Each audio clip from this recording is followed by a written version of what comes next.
amigos. Então vamos dar início à nossa matéria de metodologia jurídica A e vamos então traçar aqui algumas questões preliminares, porém muito importantes para a compreensão dessa questão, dessa ramificação aí dos nossos estudos dentro da ciência jurídica, que é justamente o estudo sobre a hermenêutica jurídica.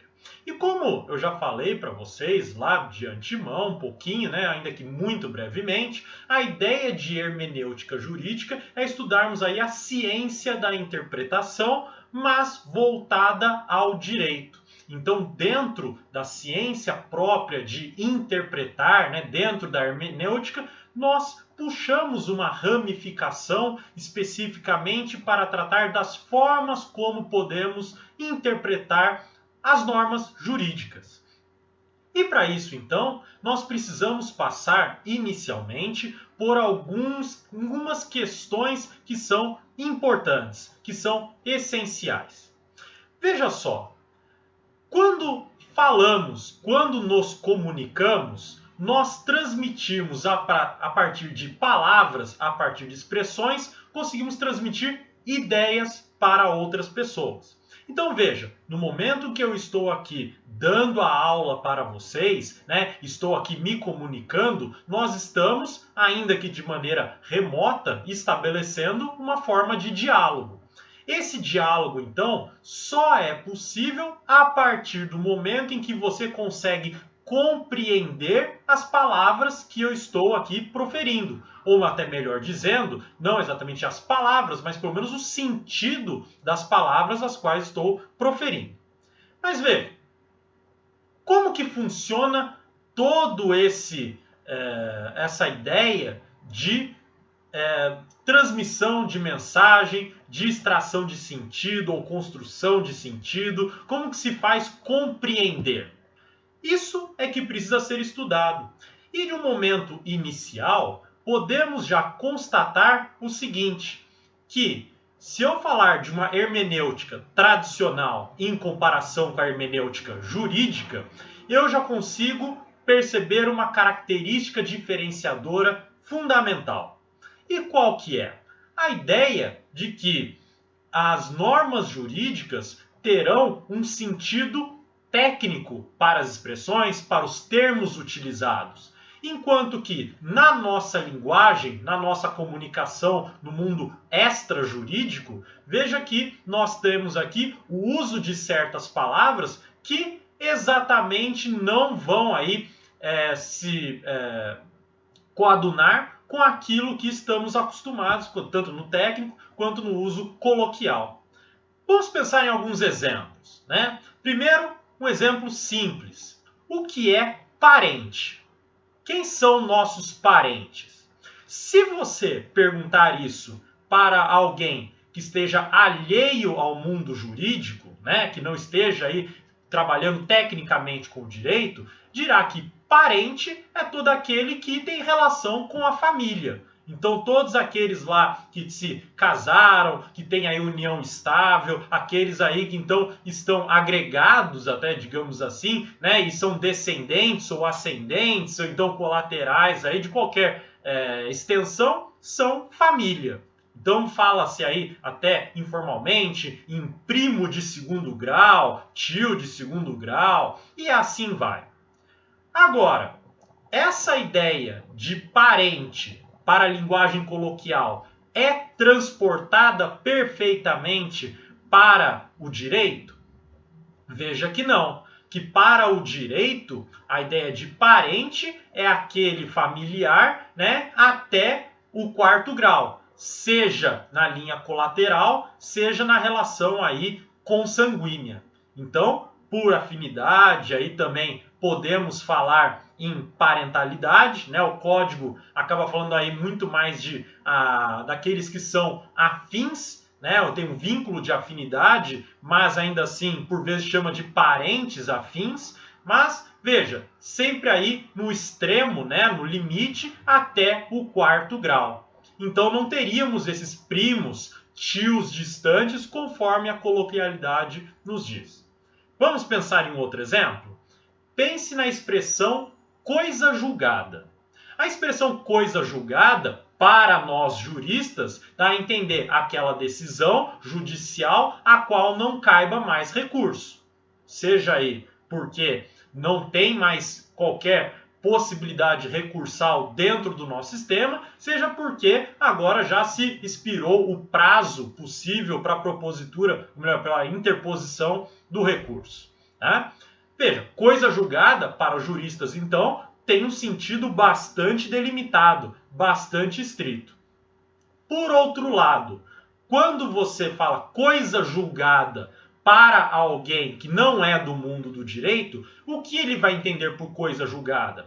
Ele vai entender por um objeto qualquer e que você realiza um julgamento sobre ele. Então eu posso falar notebook útil, posso falar então camiseta, né, camisa bonita.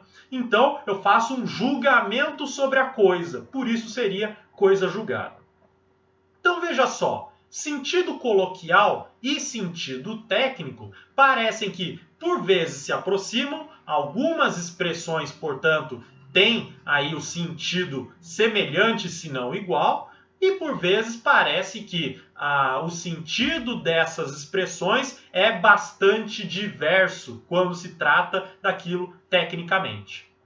Muito bem, como então perceber isso? Como então resolver esse dilema? E como eu posso entender quando eu estou falando num sentido técnico ou estou falando num sentido coloquial? O que faz aí então mudar? Veja que tudo isso é o objeto de estudo próprio da hermenêutica, para entender então como se extrai o sentido dessas expressões, desses termos, para a compreensão e a possibilidade de haver algum diálogo entre as pessoas, tá? Muito bem, gente. Então, olha só. A primeira questão que a gente tem que, então, determinar aqui é como há essa interlocução e o entendimento entre as pessoas. E aí, nós acabamos trabalhando e recaindo em duas grandes correntes filosóficas que tentam compreender a comunicação.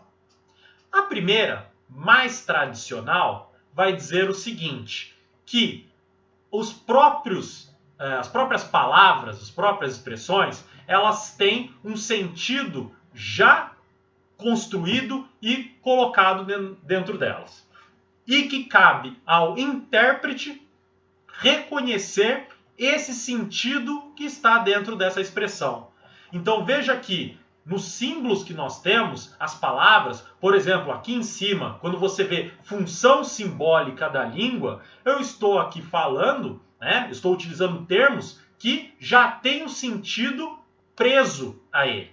E que por isso, então, o intérprete tem o mero trabalho de descobrir, revelar esse sentido. E por isso, então, na descoberta desse sentido, né, na revelação desses sentidos, é que é possibilitada a comunicação.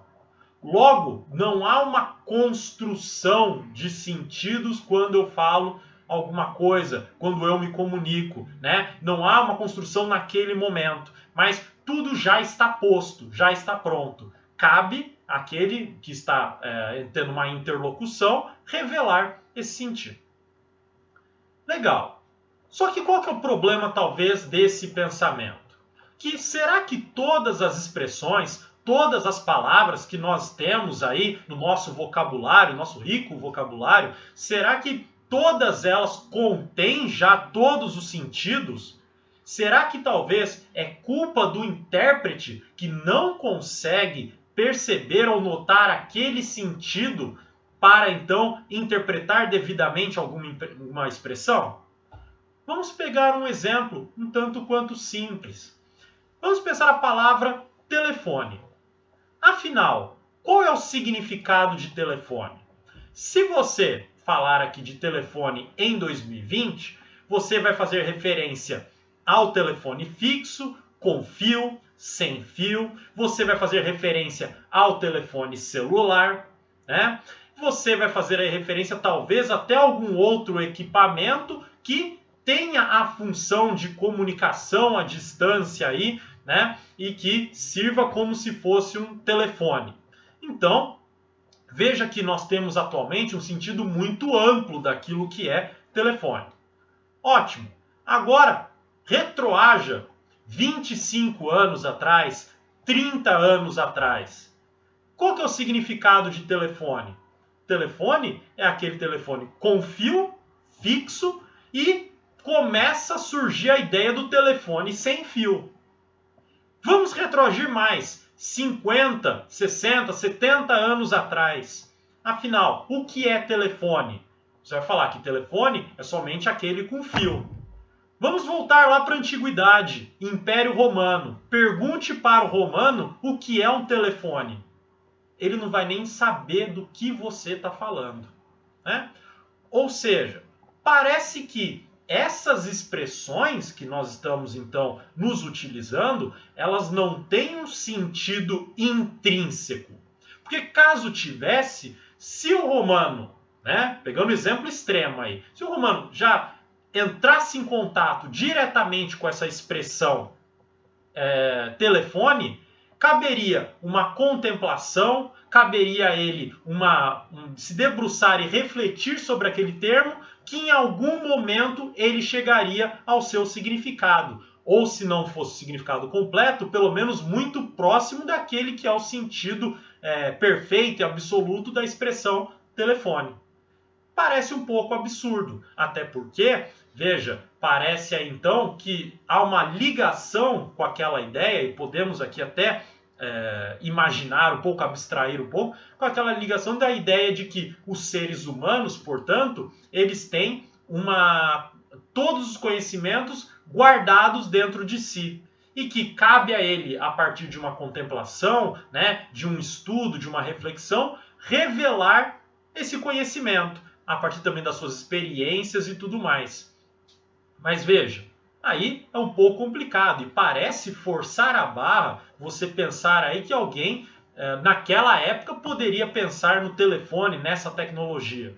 Assim como exigir de nós que falemos muito bem sobre qual que vai ser uma tecnologia que surgirá daqui 50, 100 anos. Muito difícil falar isso. Por isso, então, que nós temos uma outra concepção aí de determinação de sentido das palavras, né? Das expressões que nós nos utilizamos. Que, na verdade, o sentido da norma, ele é construído no momento atual. E como assim no momento atual? No momento do seu uso. Logo, no momento então que eu estou falando, que eu estou me comunicando, é que eu estou construindo o sentido daquela palavra.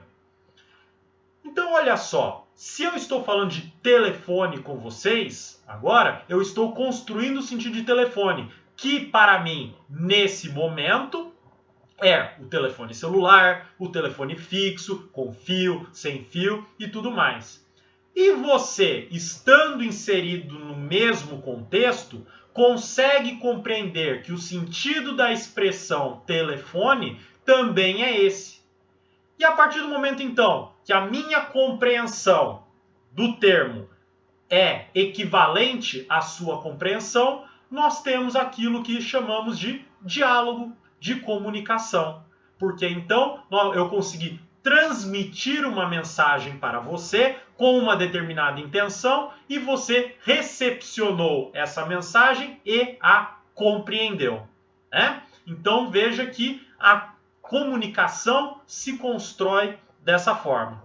E por outro lado, a comunicação se torna inviabilizada a partir do momento em que eu não consigo transmitir essa mensagem. Por quê? Porque nós temos entendimentos distintos sobre a mesma expressão, o mesmo termo.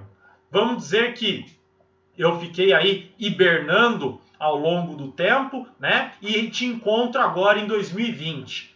E daí vamos falar o que é telefone. E eu falo que é o telefone fixo, simplesmente, com fio, sem fio, porque eu não conheço outro tipo de telefone. E você fala que tem esse outro instrumento, esse outro mecanismo que é o celular. Veja, se a nossa comunicação depender do sentido de telefone, ela vai estar prejudicada. Teremos uma falha, um problema que poderá resultar em problemas maiores. Vamos pensar agora, já puxando rapidamente a ideia dentro do direito. Para o direito, né, essa falha de comunicação, essa compreensão divergente de sentidos, leva ao litígio. E no momento em que eu tenho um litígio, eu tenho então que levar ao judiciário para que ele faça o quê? Determine o sentido das expressões, os termos utilizados, o sentido das coisas, e que ele então, com essa determinação, ele encerre aí uma comunicação, um debate de ideias, para que todos hajam em conformidade com aquilo que é entendido como correto e justo diante do nosso ordenamento jurídico. Tá bom? Muito bem. E veja que a ideia de comunicação aqui, ela é também bastante interessante, porque a comunicação é um meio que se difere, né, um instrumento que se difere dos demais de relação entre as pessoas. O professor Tércio Sampaio dá um exemplo muito interessante sobre isso, que ele fala da própria música. Veja, para eu compreender a música, e compreender eu digo no sentido de ouvir e aí apreciar essa música, eu preciso necessariamente saber tocar os instrumentos? Eu preciso saber a teoria própria da música, né, da harmônica e tudo mais? Não, eu não preciso. O simples fato de eu ouvir a música já me faz compreender aí, né, a sua beleza ou não, a sua qualidade ou não. Veja, isso é muito diferente do que acontece com a comunicação. Porque na comunicação, se eu não tenho conhecimento prévio das estruturas da língua e os sentidos dela para construir esse sentido, né, para manter esse diálogo, eu não consigo ter diálogo. Então, se eu chego para alguém que é, por exemplo, italiano e começo a falar português com essa pessoa, né, ela não vai compreender perfeitamente o que eu estou falando, porque a nossa língua é distinta, né? Ainda que o italiano tenha uma certa aproximação, né, em alguns termos que talvez possa inferir para o italiano do qual seria o sentido do que eu estou falando, mas ele poderia cair aí num falso cognato, né, que a nossa palavra é semelhante na sua escrita, mas o sentido é completamente diferente.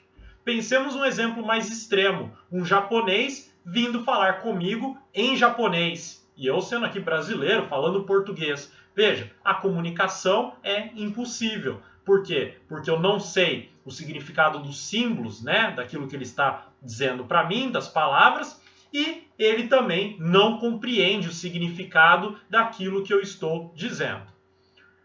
E aí, então, nós podemos aproveitar algumas regrinhas, digamos assim, melhor, alguns elementos próprios da chamada semiótica aí e puxar para a chamada semiótica jurídica.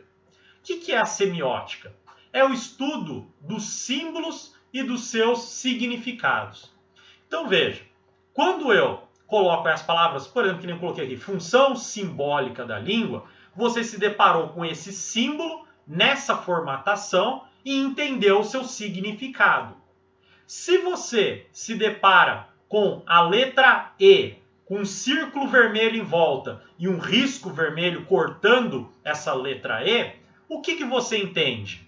Não estacione. Então, se você está com seu veículo automotor, você não vai estacionar naquele local. Mas veja, está escrito não estacione? Não. Mas você se deparou com aquele símbolo e compreendeu que o sentido daquele símbolo é não estacione. Então, a semiótica se debruça aí nessa relação entre símbolos e significados, né? Ou então significantes e significados. Daí você tem vários nomes, símbolos, signos, significantes, né, para os significados. Ok? Muito bem, gente. Aí, nós temos que trabalhar com as questões próprias aí desse uso dos símbolos e a estrutura que está por trás desse uso dos símbolos. E veja que nós já podemos aqui partir para algumas conclusões interessantes. Primeiro, que um símbolo por si só, nessa concepção de construção do sentido, né, das palavras, veja que o símbolo por si só não significa nada. E por que ele não significa nada? Porque quem dá sentido ao símbolo somos nós. Pense, alguém daqui 3.000 anos, numa civilização aí completamente diferente, ou até mesmo uma outra raça que não seja mais a humana, né, uma raça que venha a surgir no futuro. E ele encontra uma placa aí de não estacione. Qual que vai ser o significado para eles? Nenhum. Eles não sabem o que é aquela bola vermelha, né, aquele círculo vermelho, com um E riscado, com um risco vermelho. Não sabem. Então, o próprio aí símbolo em si não tem significado. O uso desse símbolo é que dará significação a esse símbolo aí. Né? Então, para nós atualmente é o não estacione. Se eles descobrirem no futuro esse E riscado e falarem que aquilo quer dizer, então, hora do almoço, por exemplo, né? Quando aparece aquele símbolo, para eles, então, veja, o símbolo ganhou um significado diferente. Né? Então, já temos aí uma diferenciação. E veja que, além dessa questão que o símbolo sozinho nada significa e ele precisa do uso, ainda assim, quando usamos algum símbolo, ele também pode ter significados diversos. Podemos usar de formas diferentes. Vou dar um exemplo. Manga. O que significa manga? Manga pode ser tanto a fruta, manga, como pode ser manga da camisa. Né? O que vai determinar aí? O contexto, né? A contextualização, como estamos realizando essa comunicação. Então veja que a própria língua admite vários significados para o mesmo símbolo. Vamos dar um salto agora para o direito, já para adiantar algumas questões, né? Veja só, no direito, aonde que dá a divergência? Justamente nos diversos sentidos que damos para os mesmos símbolos, né? Veja que um dos maiores exemplos que podemos dar é a interpretação que realizamos em cima dos direitos fundamentais. Qual que é o sentido, o significado da liberdade de expressão? Qual que é a extensão da liberdade de expressão? Posso aí realizar discurso de ódio e ele está dentro da liberdade de expressão? Posso fazer fake news? Posso fazer críticas, ainda que contundentes? Qual que é o limite? Né? Se eu for aí ofendido, posso retrucar essa ofensa? É permitido dentro da minha liberdade de expressão? Posso tratar todo e qualquer tema em qualquer contexto ou circunstância? Veja então que a extensão, o sentido próprio para a liberdade de expressão é gigantesco. E aí então a gente tem que, na nossa língua, sobretudo aplicado aí para nós que nos interessa dentro do direito, nós temos então símbolos que são vagos e ambíguos ao mesmo tempo. E o que significa símbolos que são então vagos e ambíguos? A ideia de vagueza de um símbolo significa dizer então que ela tem uma extensão não definida.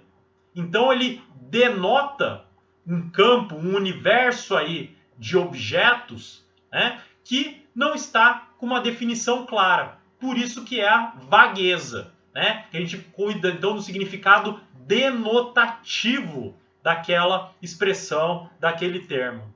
Então olha só, utilizando aqui o exemplo próprio do Tércio, que eu acho muito interessante e muito bom. Ele vai dizer, no artigo 121, fala que é crime matar alguém. O que significa alguém? Você pode falar, num primeiro momento, de forma fácil. Ah, alguém é uma pessoa. Mas daí eu vou perguntar para você, tudo bem, o que é pessoa? Aí você vai falar, olha, é um ser humano. Ah, então tá bom. Então essa pessoa que você está me falando já afasta a pessoa jurídica. Já delimitamos um pouco a extensão dessa palavra.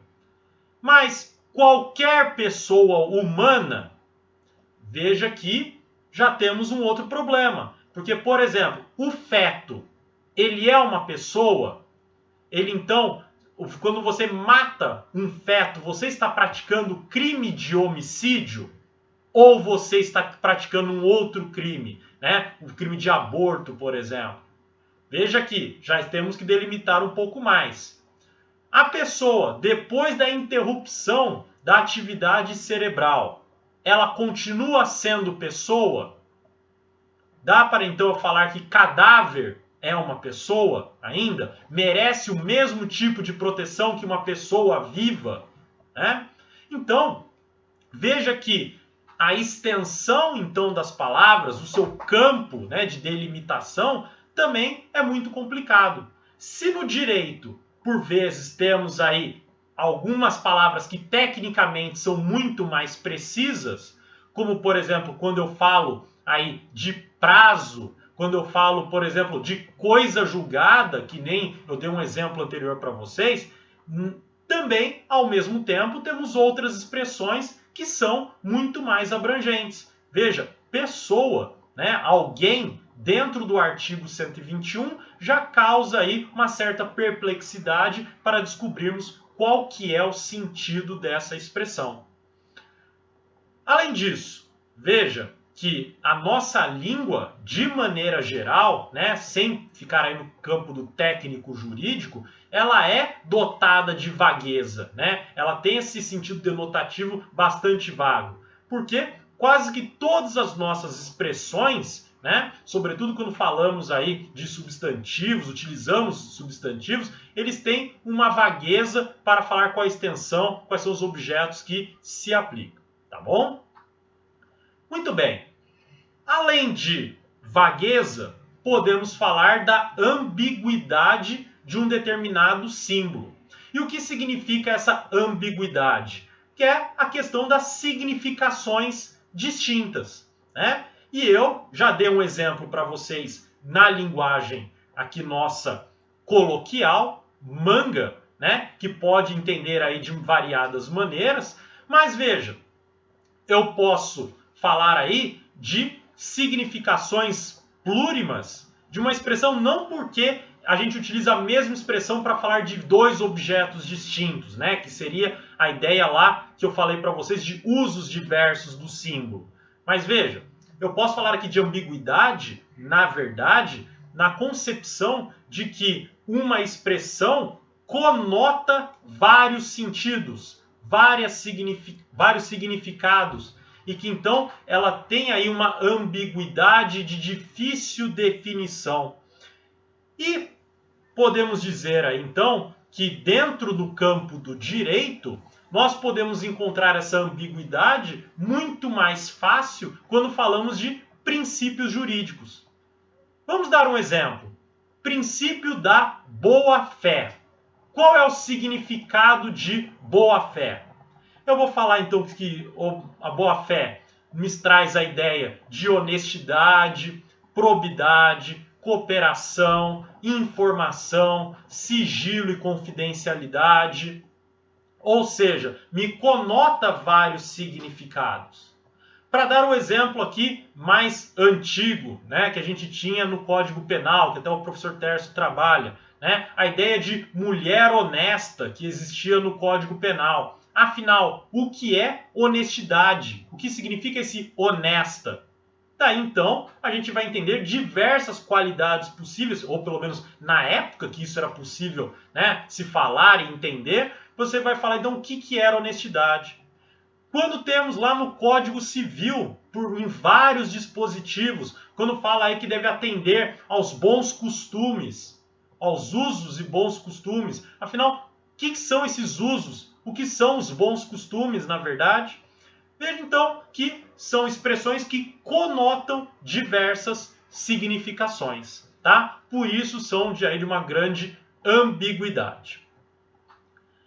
Além disso, veja só, mesmo que eu consiga determinar aí qual o sentido e qual a extensão daquele determinado termo, daquela determinada palavra, veja que eu não posso fazer qualquer combinação aleatória de palavras, né? Ou seja, eu tenho que seguir uma regra, uma ordem própria, imposta pela própria língua.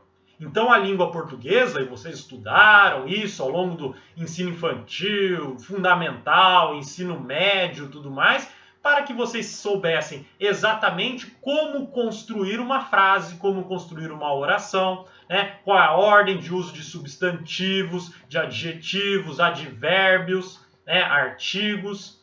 Vocês viram então aí como se utiliza sujeito, predicado, todas essas análises, portanto, para entender que, ainda que você saiba o significado e a extensão desses símbolos, né, que você está se utilizando, que eles devem seguir uma ordem correta para que seja possível a comunicação. Se não, se eu me utilizo de uma forma totalmente aleatória, eu não consigo me expressar e daí não consigo me comunicar. Um exemplo muito claro da nossa era digital, né, acontece com o nosso autocorretor, às vezes, de celular. Né? Se você não desabilita ou não presta atenção no momento em que você está digitando, o autocorretor às vezes completa com uma frase ou uma palavra, né? Ou então altera aí a natureza da própria palavra, né? De forma que a frase perca o sentido.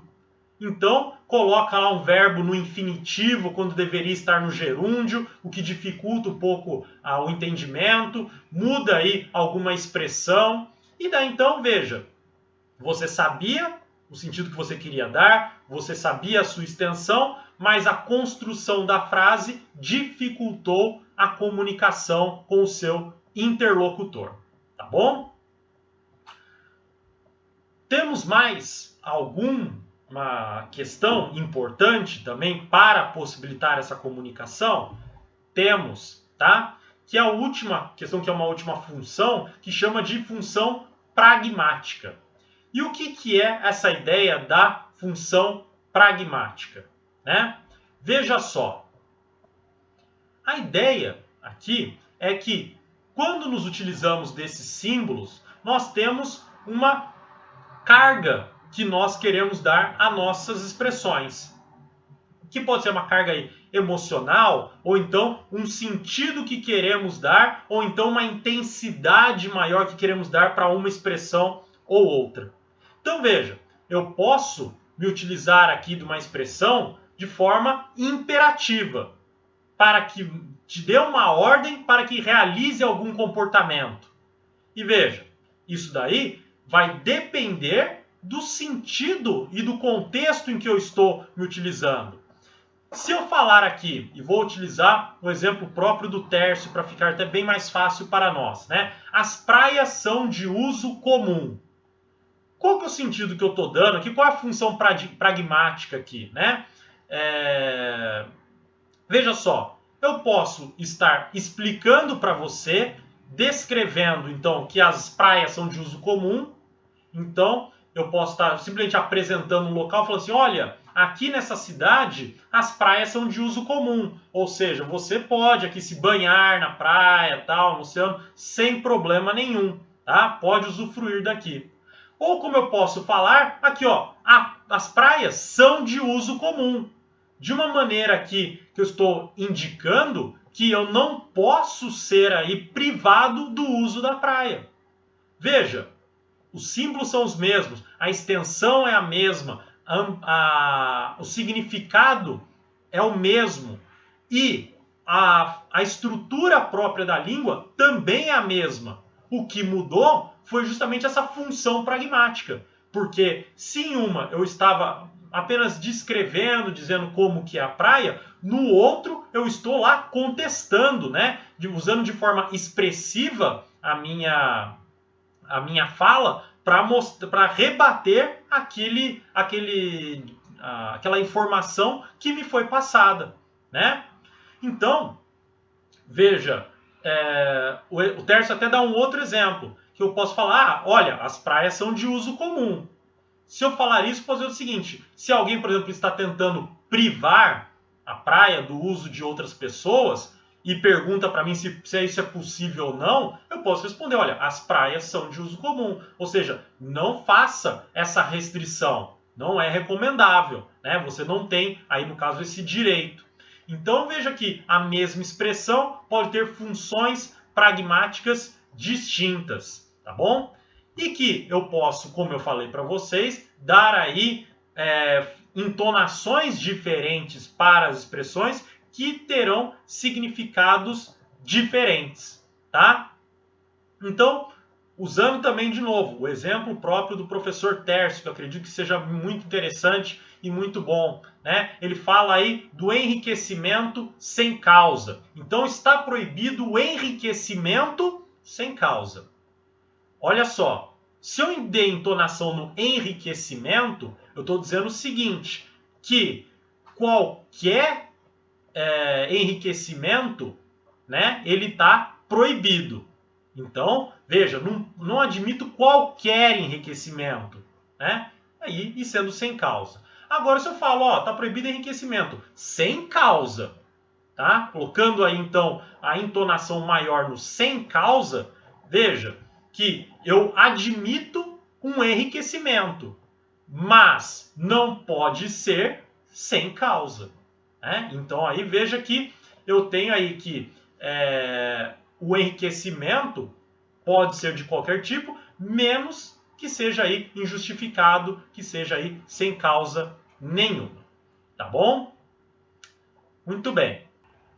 Por último, então, eu quero aqui trazer uma ideia para mostrar o seguinte também, que no nosso ato de fala, quando a gente quer transmitir o sentido, veja que ele realmente não precisa necessariamente estar evidente, né? Que eu posso acabar aí com algumas poucas palavras, dar a entender algumas mensagens, né? Transmitir algumas mensagens. Então, às vezes, por expressões mínimas, aqui eu posso tentar dizer muita coisa. Vamos pensar num exemplo? Quando você chega para uma determinada pessoa e pergunta, você tem horas? Veja, se eu for compreender aqui de forma literal a mensagem, né? Você vai falar assim, não, eu não sou o senhor do tempo, eu não controlo aí as questões cronológicas, eu não tenho hora comigo. Mas qual que é a mensagem que você está transmitindo? Que você quer saber qual é o horário de agora. Então, que horas são, né? Então, veja só, se eu falo, você tem hora, né? Quanto é hora aí? Ou então pergunta aí, você está com relógio? Você tem relógio? E a pessoa me responde o horário. Porque ela já compreendeu que se eu estou perguntando sobre o relógio, eu estou querendo saber o horário. Então veja que existe aí uma distinção também daquela mensagem que emana de nós, né? Daquela mensagem que emanamos em si. Ou seja, daquilo que a gente traz como expressão e aquilo que nós queremos que seja entendido.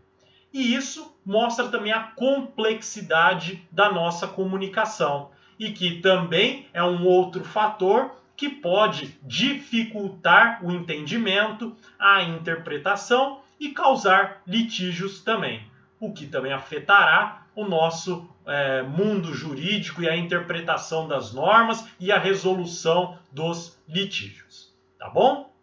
Pessoal, essas aí são as ideias então preliminares que eu gostaria de passar hoje para vocês, tá bom? Então, na próxima aula nós damos continuidade à matéria, certo? Muito obrigado a todos e até a próxima.